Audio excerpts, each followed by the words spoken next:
Монгол улс нэгдсэн үндэсний байгууллагын энхийг сахиулах ажиллагаанд оролцож ирсний 20 жил, нутаг дэвсгэрээ зүүнийн дэвсэггүй бүс нутаг хэмээн зарласны 30 жилийн хүүхэн ойтой давтаж байгаа нь олон улсын энх тайван, аюулгүй байдлыг дэвшүүлэхэд манай улсын оруулж буй хувь нэмрийг өндөрөөр үнэлж байгаагийн илэрхийлэл гэж үзэж байна.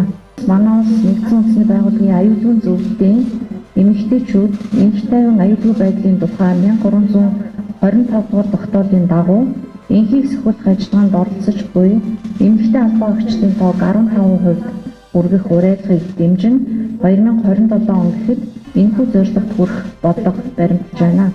Монгол улс 1992 онд нутаг дэвсгэрээ цөмийн зэвсэггүй бүс нутаг хэмээн зарласан олон улсын энх тайван аюулгүй байдал бурцагдсан өнөө цагт манай улсын цөмийн зэвсэггүй статусын ач холбогдол улам бүр нэмэгдэж байгааг энд онцлон дурдмаар байна. Antonio Guterres, UN Secretary General.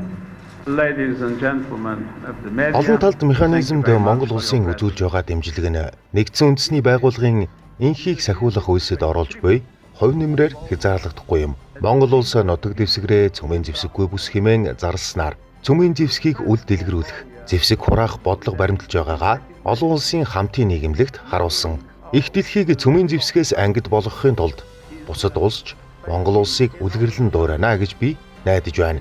Монгол улс бүс нутагтаа энх тайван аюулгүй байдлыг хангахад чухал үүрэг гүйцэтгэсэн. Зүүн хойд Азийн аюулгүй байдлын асуудлаарх Улаанбаатарын яриа хэлэлцээ санаачлагыг гаргасан нь үүний тод жишээ юм.